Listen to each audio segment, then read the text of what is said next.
Hello, and thank you for joining us. Welcome to the 2020 American Diabetes Association Living with Diabetes Ask the Expert series. Today's topic is Get Motivated to Get Moving. We all have heard that staying active is an important part of diabetes management, and given the recent climate, this may be tougher than ever. Today we'll address the why behind staying active, as well as provide you with some tips to do this at home. My name is Jo Mandelson, registered dietitian nutritionist and Associate Director of Nutrition here at the American Diabetes Association. And hello, everyone.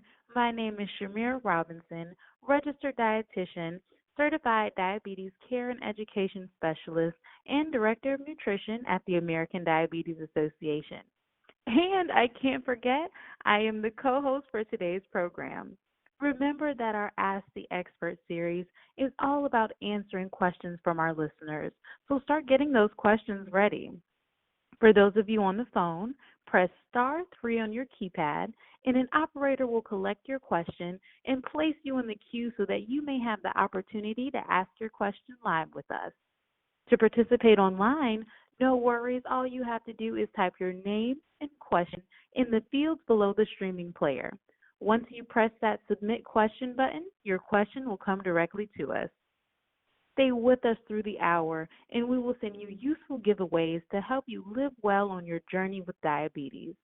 In addition, participants who take our survey at the end of the event will be entered in a drawing to win a $100 Amazon e-gift card. Okay, so a little bit about why we're here today.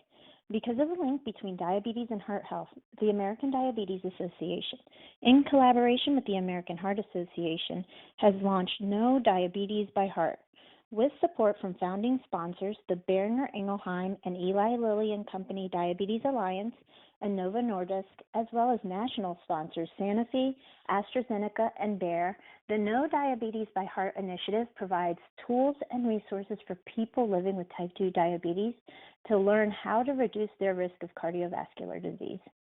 As part of the initiative, the ADA is holding this free educational Q&A once a month. We'll cover information and tips to help you take charge of your health.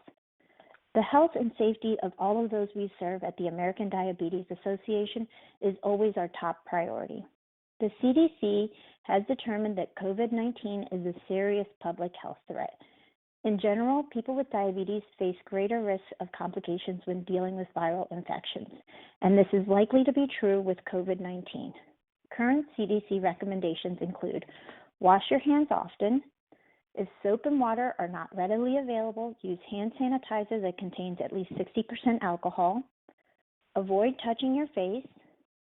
Practice safe social distancing and put distance between yourself and other people if COVID-19 is spreading in your community. Cover your mouth and nose with a cloth face cover when around other people. The ADA encourages people with diabetes to follow the guidance of the CDC and to contact your medical provider if you suspect that you are showing symptoms or have been exposed to COVID-19. For the most up-to-date information, please visit our website at diabetes.org/coronavirus or call 1-800-DIABETES. That's 1-800-342-2383. Like many of you, we are also participating social distancing. So we are so very proud to be presenting this month's Ask the Experts from our very own living rooms. Shamira, I'm going to go ahead and pass it to you to introduce our guest today. Thank you for that, Jo. And you are right. We are presenting from our living room. So from my living room, I want to introduce today's expert, Monet Bland. Monet is a clinical exercise physiologist and has dedicated her career to providing education about the importance of exercise for individuals with chronic disease and being an advocate for healthy lifestyle behaviors. Prior to specializing in pulmonary physiology, Monet worked at Joslin Diabetes Center for 7 years providing diabetes education with a focus on the benefits of exercise for diabetes management. Thank you so much for joining us today, Monet. Welcome to our Ask the Experts event. Why don't you introduce yourself to the listeners? Hello, everyone. My name is Monet. As Shamira said, I am a clinical exercise physiologist, and one of my favorite things to talk about is exercise. So happy to be here, and I'm super excited to answer all of the questions that you guys might have today. Thanks, Monet. So, as we're waiting for callers from our listeners to come in, I'm going to go ahead and kick it off with our first question. So, I know you said you love talking about exercise and physical activity, but can you tell us a little bit about why it's so important? What kind of improvements can we see when we start exercising, even if it's just a little bit? So, I like to think of exercise as medicine, with the exception that there's no crazy side effects attached to it if you do it the right way. So one of the quickest things I think you can see, especially for someone with diabetes, is a change in blood glucose. Of course, you want to make sure that you're exercising safely, checking blood glucose prior to exercise and after exercise. But that's one of the most immediate things that you can see is the impact on your blood glucose. And I think that's such an important point, Gwen, to talk about. It does matter so much to your blood glucose, and so someone that has diabetes, this can have an impact on their health, especially on the long term. So that's a really great point. So I do want to go ahead and get to one of our callers. We have Gwen from Michigan. Gwen, you are live and on the air, ready to ask your question. I can only do 4 minutes on a treadmill, but I can do all the other machines fine. But rehab is closed right now, and so I'm not getting much exercise. Hi, Gwen. It's Monet here. So I heard you can only do 4 minutes on the treadmill. Guess what? That is totally fine. So the great thing about exercise is there's not just a single recipe. It's so individualized, and it's about whatever works for you. So my advice to you would be to continue with that 4 minutes, and keep track of how many days you're doing it a week. If it's 3 days, continue with that 3 days. Try it for 4 minutes, and then challenge yourself to see if you can increase that when you feel like it's appropriate to do that. The other option is to add in a different type of exercise. You'll see that, the ADA is actually providing you guys with some additional resources as far as, chair exercises and various exercises that you can do at home, that you can utilize, just using your own body weight. So you could potentially incorporate a combination of that aerobic exercise using the treadmill, but then also do some body weight exercises. That way you're getting a combination of the aerobic exercise and some strength training. That's great, Monet. And you did mention some resources that we have following today's program. So for everyone who is participating today, the resources that Monet noted, they will be available on our registration page. And that registration page is diabetes.org/experts. And for anyone who's just joining us today, again, I want to welcome you to today's Ask the Experts Q&A event. Get motivated to get moving. As a reminder, for those of you on the phone, press *3 on your keypad, and an operator will collect your question and place you in the queue so you have the opportunity to ask your question live. If you're participating online, we still want to hear from you, so type your name and your question in the fields below the streaming player. Once you press that submit question button, your question will come directly to us. All right, I'll turn it back over to you, Joe. All right, thank you, Shamira. I love it. We're getting so many good questions on the line, but keep them coming, guys. So I'm going to go ahead and go to our next caller. We have Hamp from New Jersey. You are live and on the air. Yes, I would just want to ask a question. I'm considered legally blind, and I would like to go out and do a lot of walking outside, but I can't because I'm legally blind. I can't do no regular pace walk. I do slow walk.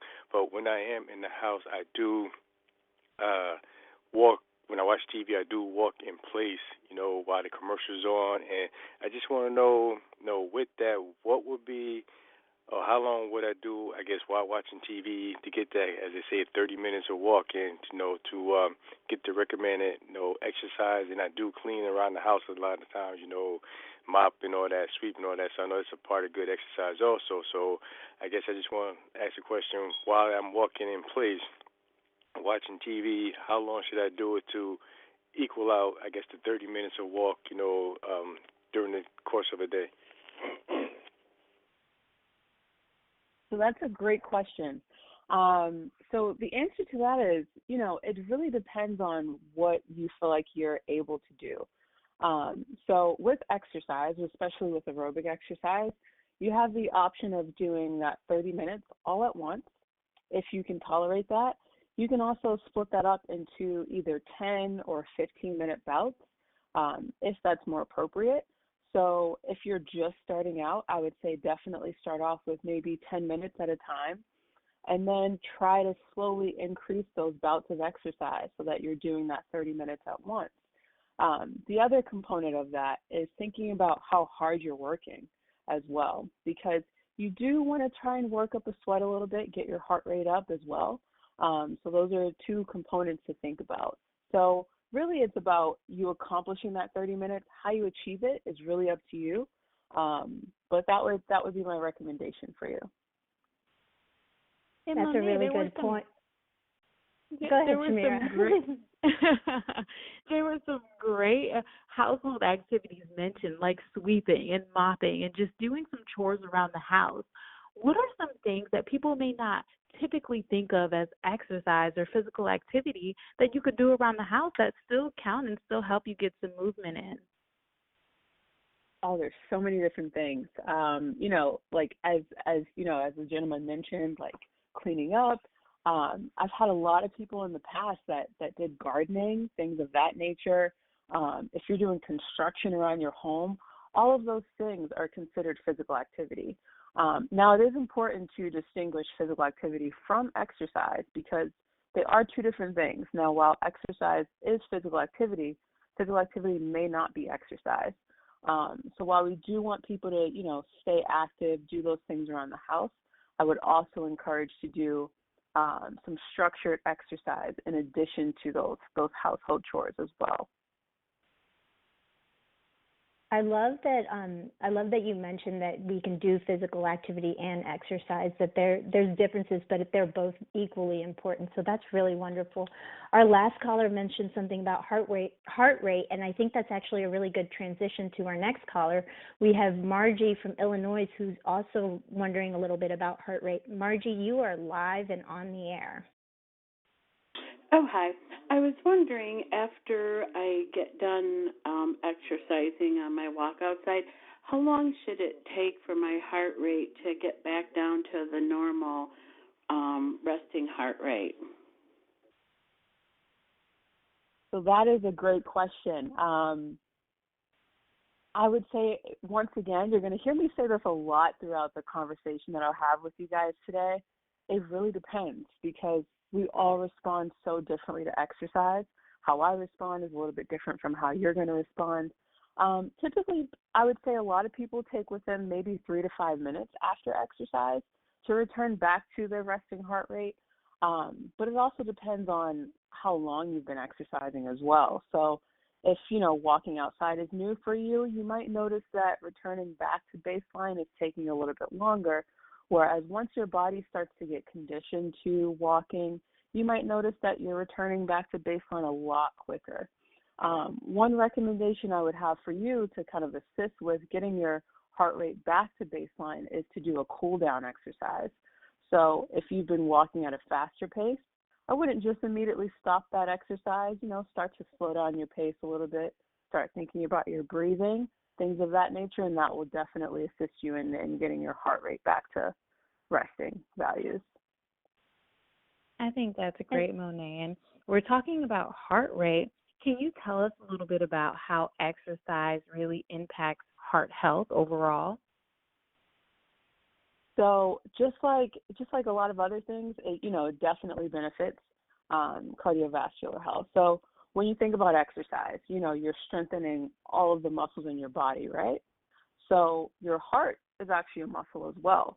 So if you're exercising this muscle, you're causing it to work a lot better. So it's going to be a lot more efficient at doing its job, which is, to pump blood through the rest of your body.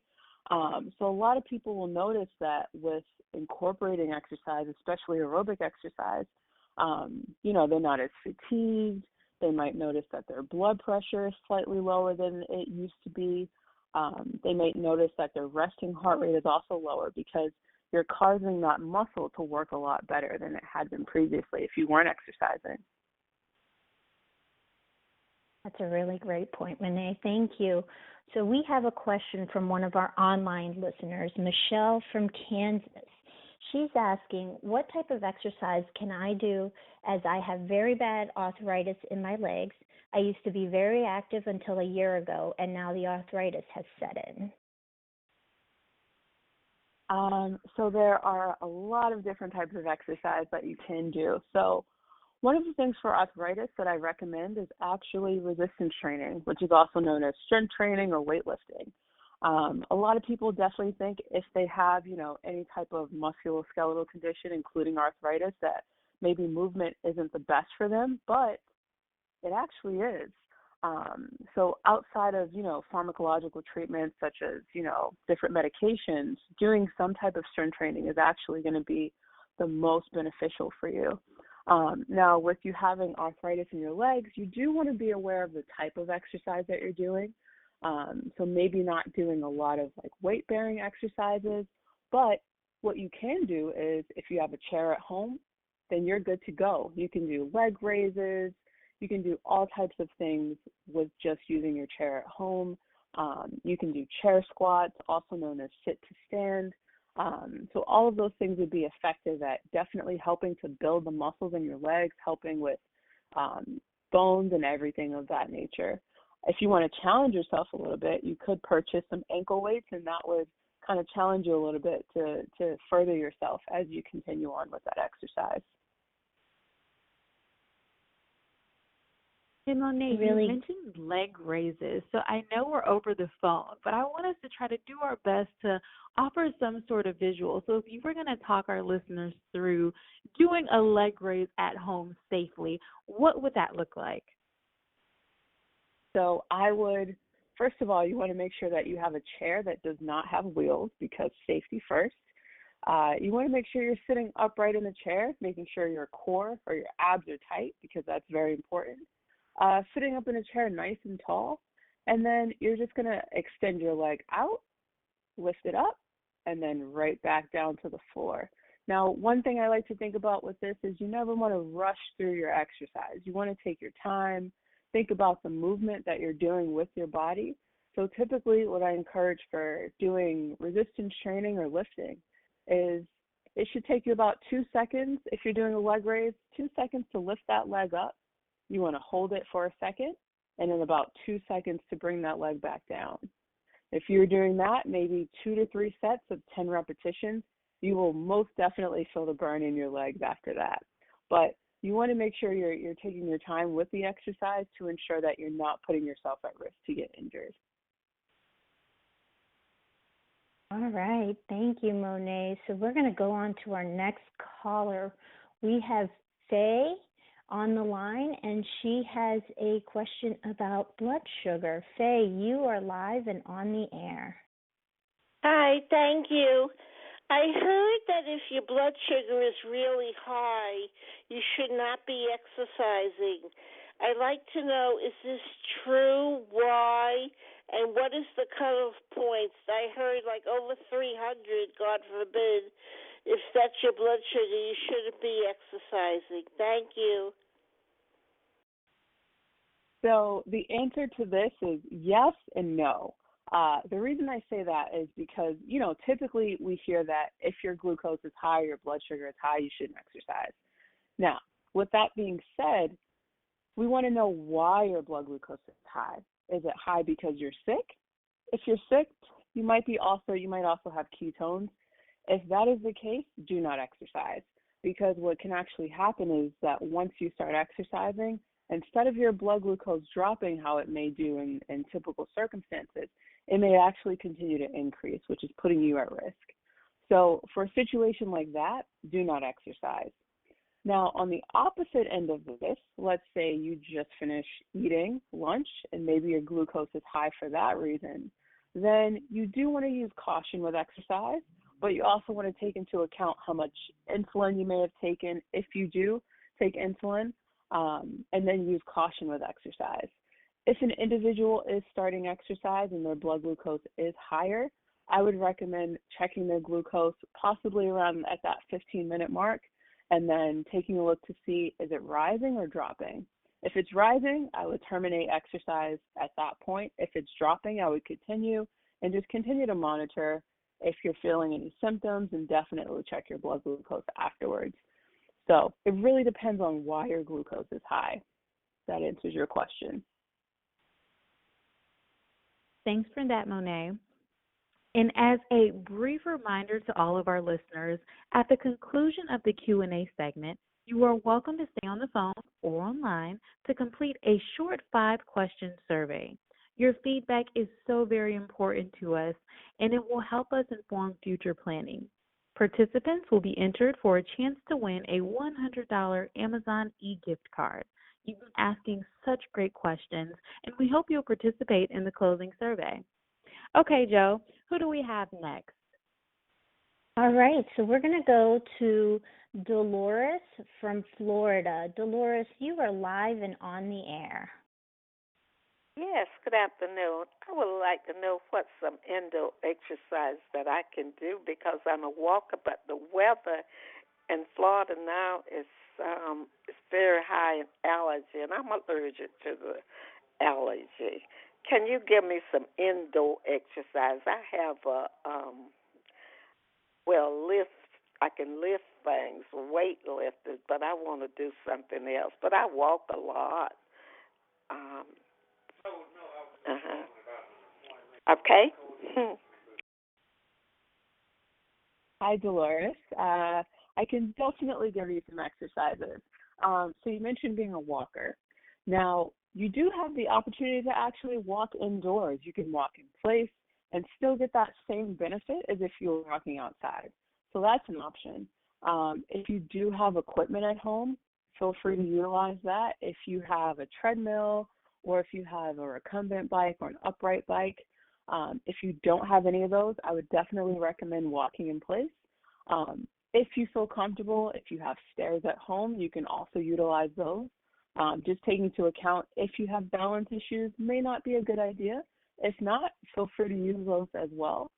As for resistance training or lifting, I would definitely recommend that in conjunction with doing some type of aerobic exercise, because there are benefits to each of them. So you can definitely utilize your own body weight. I find that to be one of the best ways to exercise at home. And then also some stretching exercises. It's not really talked about as much, but stretching is equally as important as doing some aerobic exercise and some lifting. And with stretching exercises, there's different types. You just want to make sure you're hitting all of those major muscle groups. So that's your arms, your legs, your back, shoulders, and then just hold each stretch for anywhere from 30 seconds to a minute. So if you're combining all three of those, you are good to go for your home workout. I love it. And that actually, you brought up a really good point that you reminded me, Monet. There's a lot of things that you can do at home. And listeners, if you're looking for motivation, ADA has actually put up a challenge on our social media platforms. It's called the ADA's Challenge to Move Your Numbers. So if you're looking for just ideas, check it out. There's a lot of really cool things that people are doing to try and stay active at home.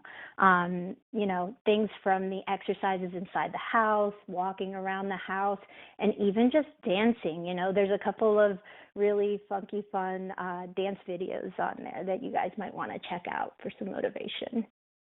All right, so let's go ahead. I'm sorry, Shamira.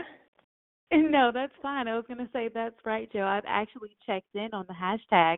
So if you do have social media, if you have Facebook or Instagram, Twitter, any of those things, if you look for the hashtag move your numbers, you can see what everyone is doing. And I actually checked in on it earlier today, and you're right, everyone is out there doing some really cool things, and I got some inspiration on different ways to get moving. So that was a great tip.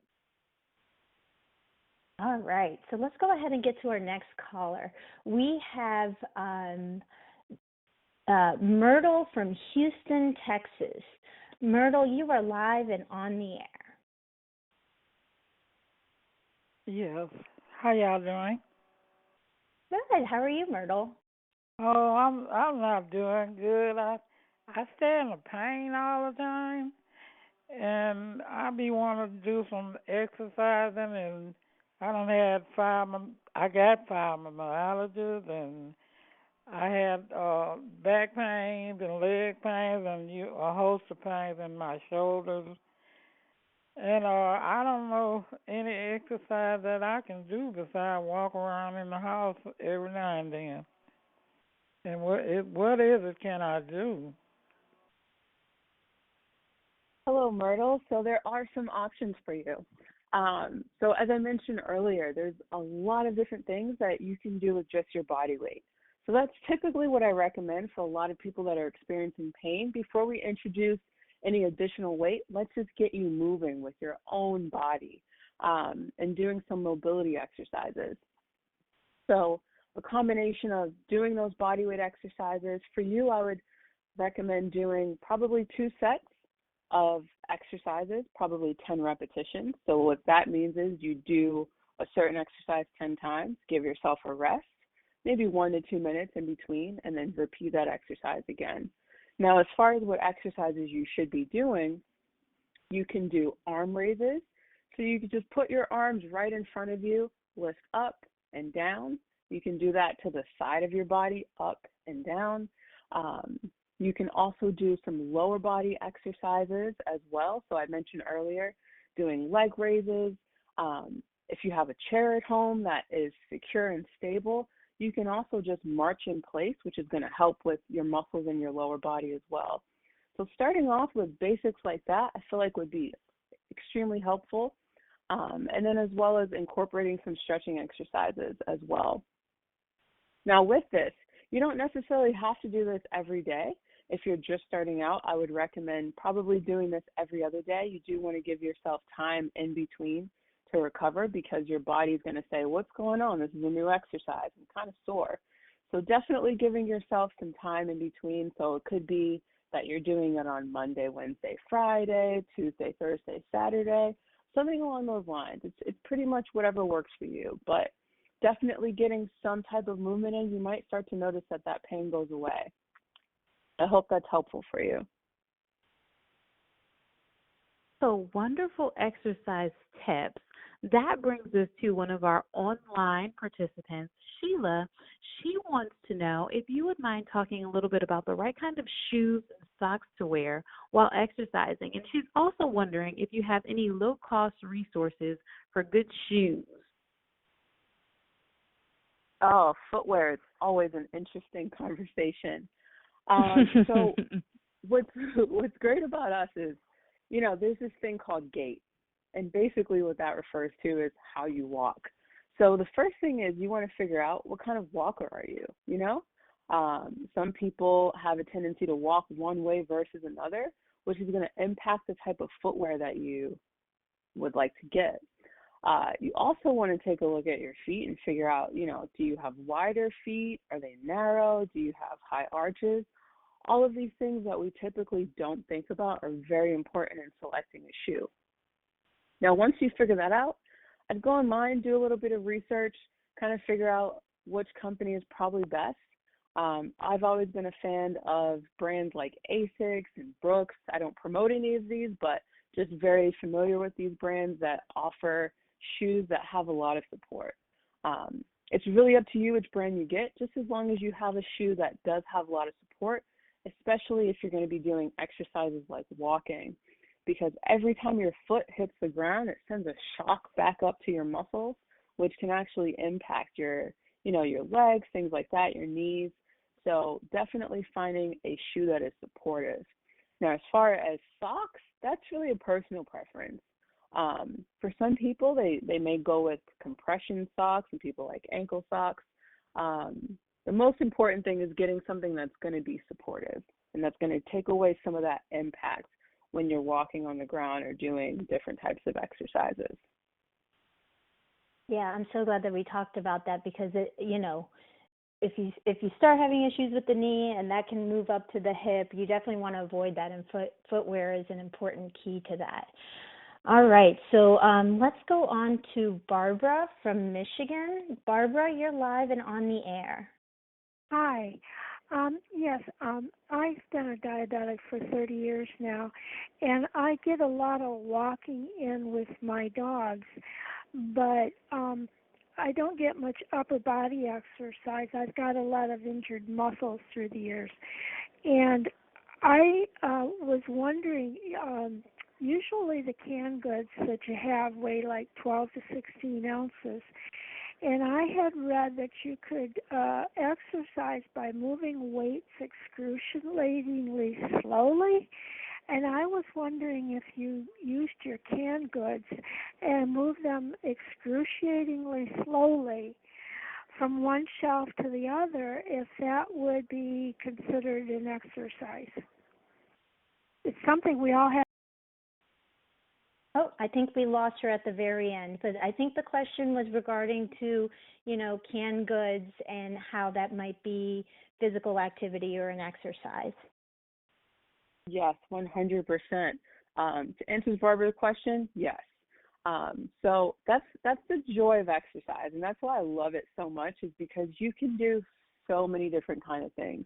Now, with using canned goods, not only can you move it from one shelf to another, but you can actually do some standard exercises. You can do bicep curls. You'd hold the cans in your hand, curl your arms back up, do a few sets of those. You could also do shoulder press. So that's where you're lifting your arms overhead and back down to about shoulder height. You can also do arm raises with those as well. There's a lot of different exercises that you can do with those canned goods. And that's the key, figuring out what you can do with what you have. Just recently, I actually used some water jugs to do some exercise. So there are so many options. You can use canned goods.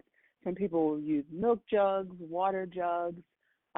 Even holding a towel in a certain way can actually, be an exercise. So definitely, by all means, utilize what you have. That's right. Use those weights. Okay, so we know that managing diabetes and lowering your heart risk, physical activity plays a role in improving your mood, lowering your risk of some of the cancers, improving your balance. But we have a question on the line from Felicia. She wants to know if exercise will get rid of your diabetes, Monet. So we don't like to say, I personally don't like to say it'll get rid of. I can always say that, it'll go into remission, but it depends on which type that you have. Now with type 1 diabetes, with that, you require some insulin use. What we can do for type 1 is we can lower the amount of insulin that you require. For type 2 diabetes, we like to say that it can go into remission, or your A1C can go to a number that technically isn't considered diabetes. But with that being said, once you do achieve that A1C number or that average blood glucose over 3 months, you do want to make sure that you are consistent with that. So with exercise, long term, it is going to lower your blood glucose numbers to the point where, you might require less insulin. It could be that you require less oral medications or other injectables. So the answer to your question is yes. It's just a matter of how you phrase it. And the key is to make sure that once you do achieve that A1C that you're looking for, that you are consistent with that activity after that. Because one thing about diabetes is the longer you have it, the more it changes. We're constantly aging, and so that's actually changing along with that. So you want to make sure that you are consistent with that long term in order to see those benefits continue.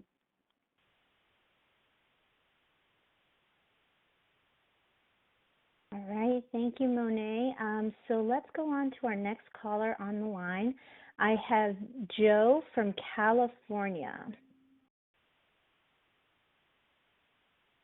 Joe, you're live and on the air. Yes. Yes. Yes. Do you have a question for Monet? Can you hear us? Yes, I can hear you very well. My question is that I find myself being afraid to walk because my steps are so unsteady. I had been going to a gym and I hired a trainer, but I haven't progressed very much, and I just want to know what type of exercises can I do, because there are times when I am walking and it seems that one of my foot will want to slide under or roll under, and it gives me the sensation of starting to fall. So what can I do that is safe to increase the strength of my steps? So there are some options for you, Joe. So with being unsteady, obviously we want to do a full evaluation and figure out why you're unsteady. So this is me kind of just speaking from my point of view, but I would definitely, recommend following up with your doctor to get a more detailed explanation. But just as a blanket statement, I would say that, one thing you want to think about is your core or your abs. So everything comes from your core. So if you have a stable core, then that's going to help with your balance overall. And going back to that whole theme of exercising at home, especially with, what's going on with COVID-19, there are exercises that you can do at home. So once again, you're going to require a chair. What you can do is, and utilizing a canned good possibly, you sit in a chair, you take a canned good, and you put it on the floor to the left side of you, and then you pick it back up, switch over, put it to the right side of you, making sure that you're staying upright that entire time and really keeping your core as tight as possible. Now that exercise there is going to work your abdominal muscles to help with your overall balance. Another option for you is, I don't know if you have access to this, but if there's a day that you possibly feel like you're a little bit more unsteady than usual, I would recommend using a recumbent bike or an upright bike. That way you still get the benefits of aerobic exercise, but also making sure that you're staying safe with exercise as well. I hope that answers your question. Thanks, Monet. So let's go on to our next caller. We have Jan from Rio Del, California. Jan, you're live and on the air. Hi.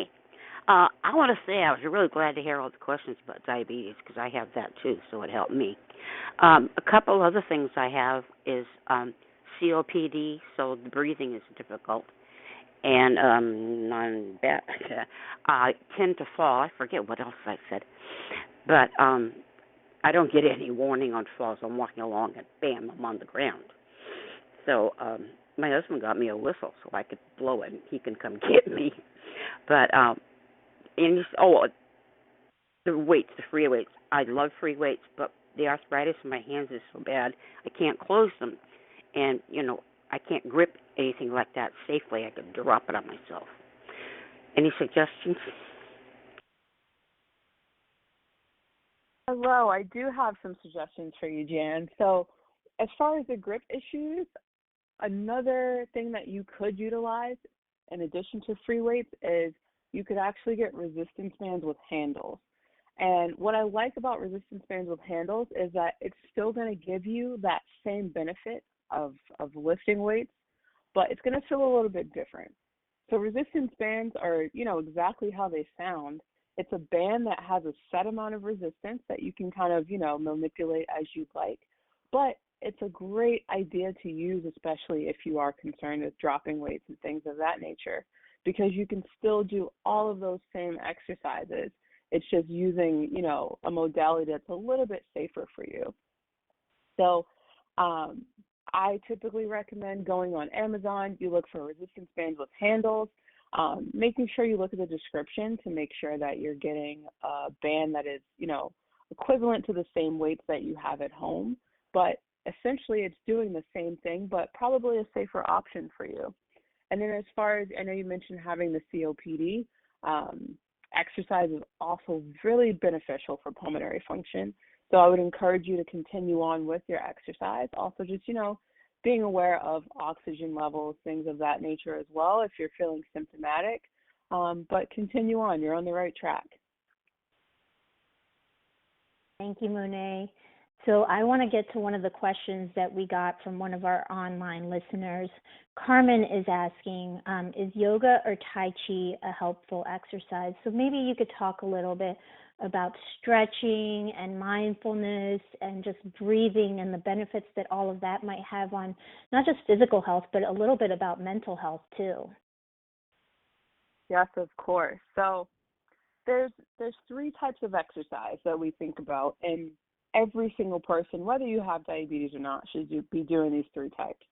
And I've mentioned a lot about the first two. That's aerobic exercise, or cardio as people typically call it, and then strength training. Now that third component is stretching. Now you can do static stretching. That means you're standing in one place. You can do dynamic stretching, so you're kind of moving as you stretch. You can also do yoga and Tai Chi. Now, the benefits of this is that, unfortunately, as we age, our muscles have a tendency to get stiffer. Our joints get stiffer. I found that with diabetes, that process is typically accelerated. So with doing yoga, Tai Chi, that's keeping everything nice and loose and making sure that you're not feeling as stiff. And it's also going to help promote recovery. So because we do want you to do that aerobic exercise and that resistance training, the stretching, the yoga, things of that nature is going to help you to recover faster because it's helping to improve blood flow to those muscles. So it's helping you to make sure you're staying limber, making sure that you're not getting injured because you're stretching, whether that be before exercise or after exercise, making sure your muscles are staying warm. Now, to touch on the mental part of this, exercise can improve your mood, your mental health. For some people, they utilize it as therapy. So yoga that same way, you can use it to meditate. Definitely helpful in reducing stress levels, which, as we know, with stress can then in turn affect glucose levels. So if you're feeling like you're having a day where you're really stressed out, do some yoga, do some stretching. There's a lot of different resources out there. I'm a huge fan of YouTube. There's so many different options. Go on YouTube, look for, if you want 5-minute yoga, 10-minute yoga, yoga in a chair. There are a lot of options out there for you. Yeah, that's a great thing that you can even do from your living room. With yoga and things like that, you don't need very many special things. I mean, you really don't need anything. If you don't have a yoga mat, that's okay. Pull out a towel, and you can get that exercise in. And I love the point that this question brought up. Exercise, not just yoga. Exercise brings in those endorphins, those happy mood parts of our body, and just makes us feel better. And it plays such an important role in that. It does, and I see why you get so excited about talking about exercise, Monet. Just on our call thus far, we've talked about how it can help with managing your blood glucose. We've talked about how it can help improve your heart health. We've talked about improving balance and relieving some pains and improving your mood. But what would you say to the people who they may understand that it might be helpful for them, but they have trouble getting motivated to really get going when it comes to exercise? So lack of motivation is actually one of the top barriers to exercise.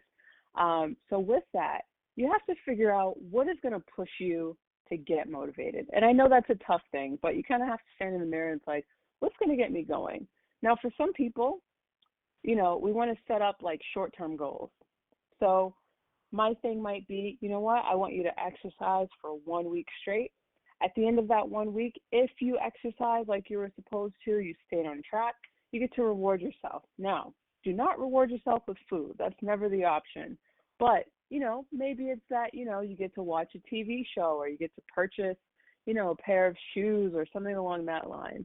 But definitely setting up rewards, that's totally fine, just as long as it's not food, once again. But definitely setting up some type of reward system. And that can be a motivation for some people. You can also, find a friend to work out with if you feel like you can't do it alone, because that's going to hold you accountable if you have somebody else working out with you. If you have a large family, if you have kids, exercise with them, make it fun. There's so many different options for you to get yourself motivated. For some people, just knowing that, if I do this, my glucose levels are going to change.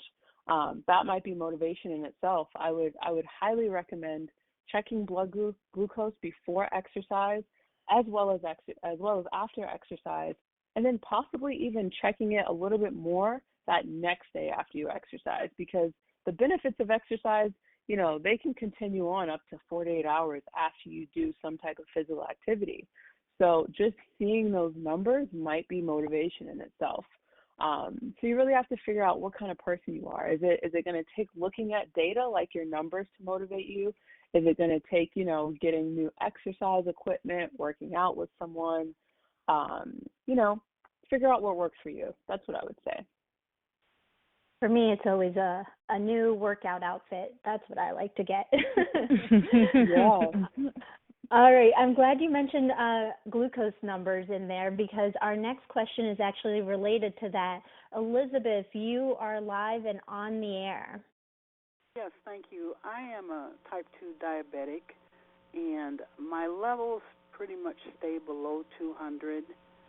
I have an indoor bike. I'd like to know what my levels should be before I proceed into exercise. I start and I stop is what my problem is, and I heard your comments on motivation. I've been listening all along to all the questions and everything, but I think basically I want to know what is a good level that my blood glucose should be before I start exercising, and how long should I try to exercise on the bike. Elizabeth, those are both very good questions. I'll start off with the first question of what should your glucose be before exercise. Now, I will say that in order for me to have an exact number for you, obviously you need to take a look at your glucose levels, kind of start to see how they trend before and after exercise. So this is a conversation that ideally you want to have with your endocrinologist at some point. But as a general rule, your glucose has to be above 100 prior to starting exercise. That's usually our go-to. Now, for some people, they need to be a little bit higher than that, just depending on what kind of exercise they're going to do or how long they're going to exercise, as well as which medications they take with exercise.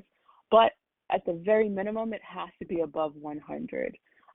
If it's not, you do have some options there. You could have a snack. Definitely recommend something that has a combination of maybe around 15 grams of carbs, some protein in there as well, just so that while you're exercising, that can be released a little bit more slowly to help keep your glucose stable. So that would be my recommendation for that.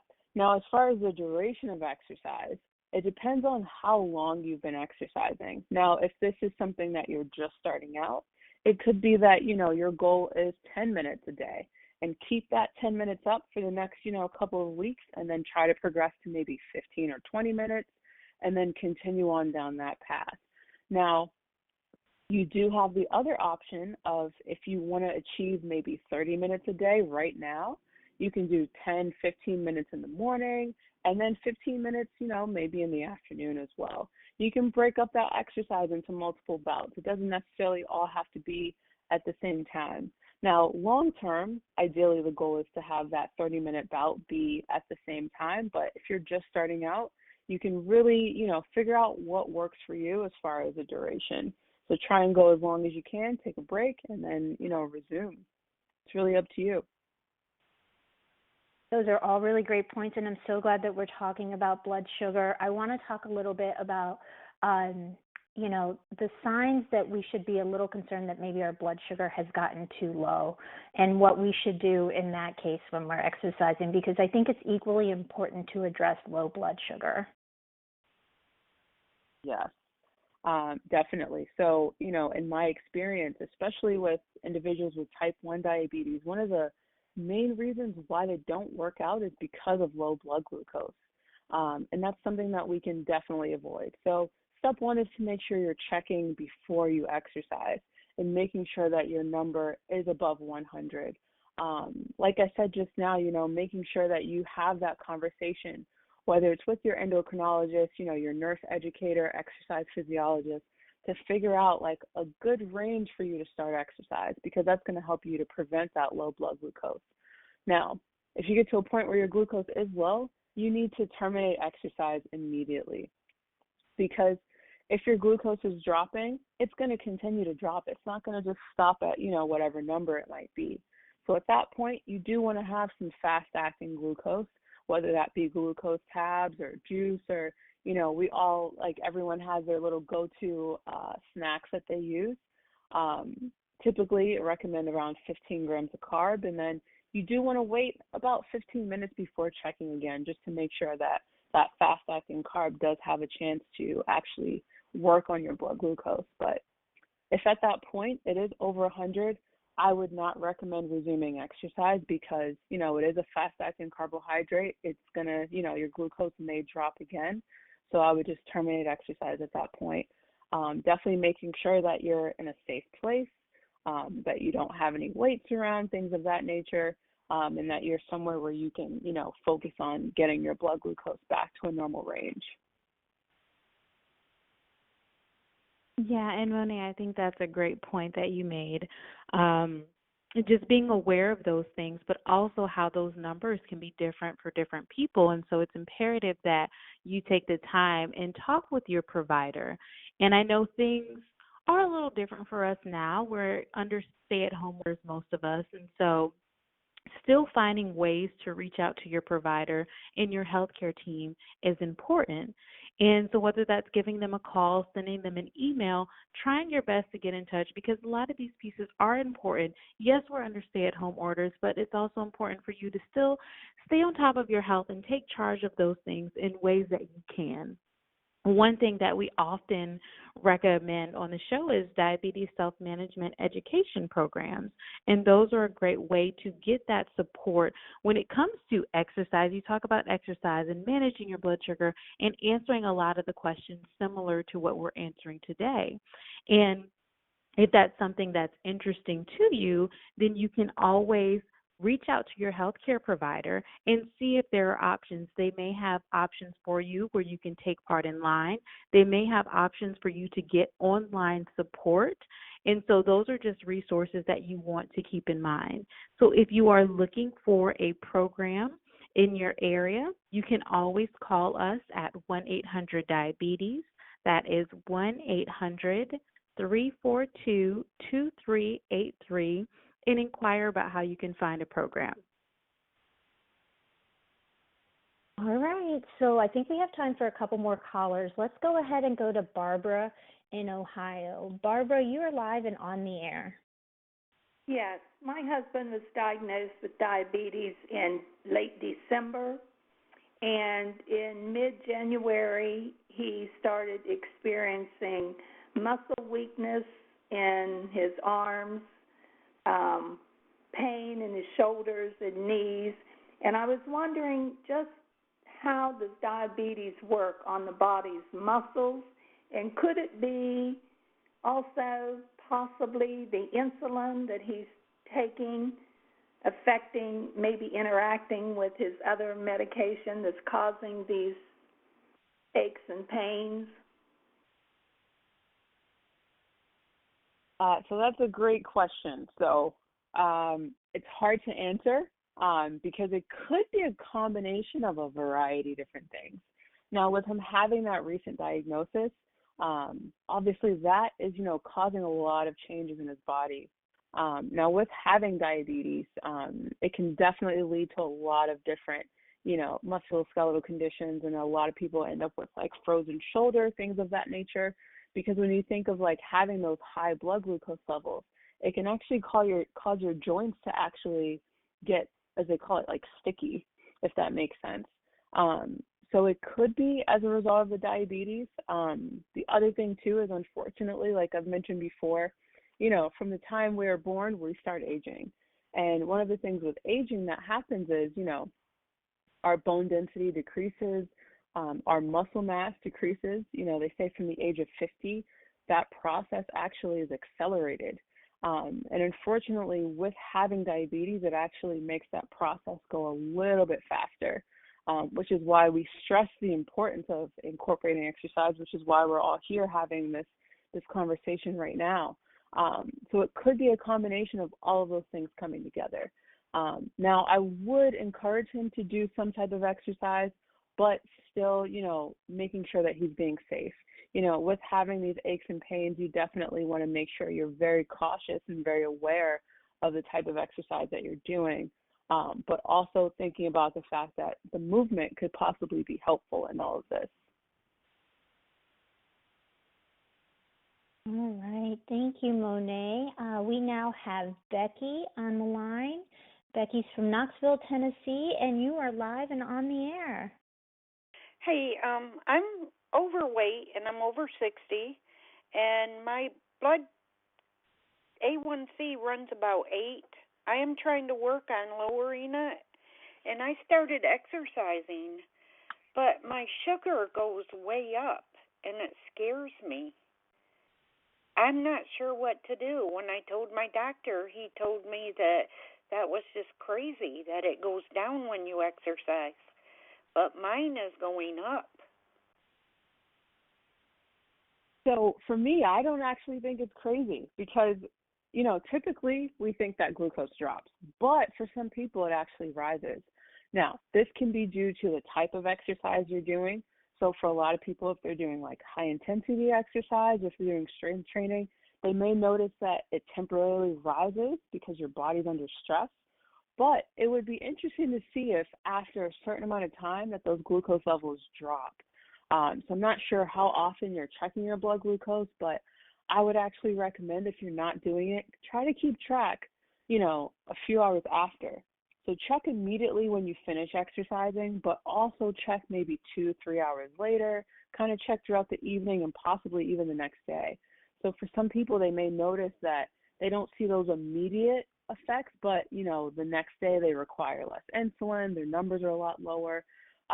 It also depends on where you are in starting your exercise. For a lot of people, if you were, not exercising as much, you may find that in the beginning stages, because your body is simply responding to this new stress, that your numbers are rising. But long term, you may start to see that shift where they are dropping after exercise.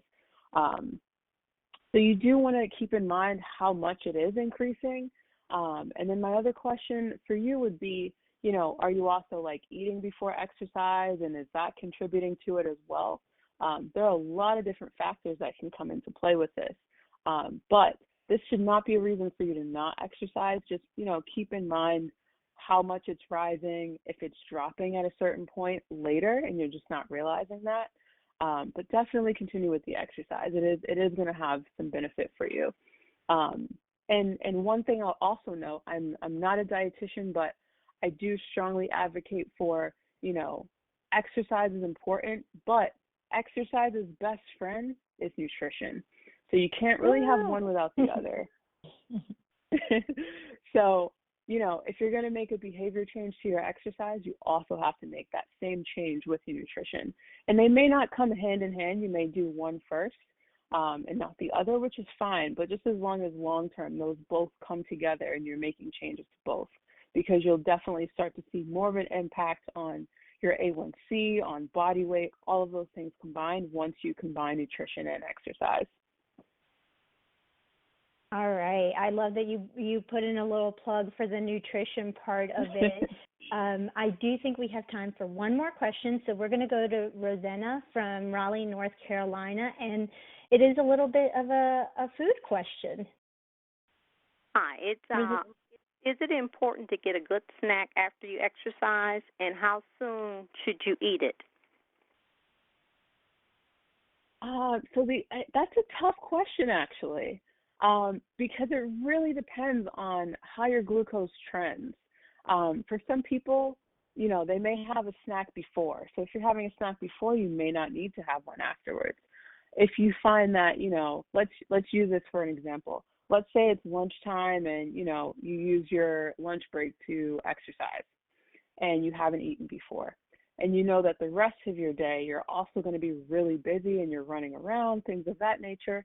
then yes, you do want to have a snack right after, because once you conclude exercise, that does not mean that your glucose is going to immediately stop dropping at that point. It can actually continue to drop, like I said earlier, for a long time after that. Now, that window is a little bit different for everyone, but it can actually continue to drop afterwards. So if you find that you're one of those people, or you're not going to have like a large meal afterwards, then I would definitely have, a small snack, something, maybe 15 grams of carbs, making sure you're having some protein, possibly a little bit of fat in there. That way, you're keeping your glucose a little bit more stable.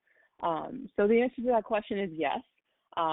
You could also try to plan your exercise around a meal so that you're going to eat afterwards, to prevent, having low blood glucose. So you do have some options there. I hope that's not confusing and that answers your question. So yes, you can have a snack. All right. Well, thank you for that, Monet. This wraps up our last question for the session. A few items before we close today. Consider staying online or on the phone to complete a short 5-question survey. We want to hear from all of you.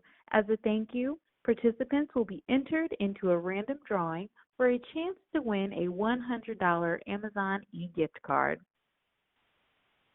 To help you feel confident about your ability to manage your diabetes and heart health, we encourage you and your loved ones to talk to your doctor and dietitian about your risk, go to knowdiabetesbyheart.org and learn more, register for the next event at diabetes.org/experts, sign up for diabetes education near you, and sign up for the ADA's free Living with Type 2 Diabetes program. All of these links and all of this month's resources are on Ask the Experts registration webpage, diabetes.org/experts. If you have any questions about this event, want resources, or would like to receive an information packet to learn more about living with type 2 diabetes, you are welcome to contact us at askada@diabetes.org, or you can call 1-800-DIABETES. That's 1-800-342-2383. If your question was not answered today, please stay on the phone and leave a voicemail message with your name and contact information. Thriving with diabetes takes a village, and we're here to support you. Special thanks to our expert Monet Bland. I am Joe Mandelson, and on behalf of the ADA team, we want to thank you for joining us today, and we look forward to connecting with you at our next Ask the Expert event on mental health on May 12th, 2020 at 2 p.m. Eastern Standard Time. I'll turn it over to the survey portion to close out our program. Best wishes for good health.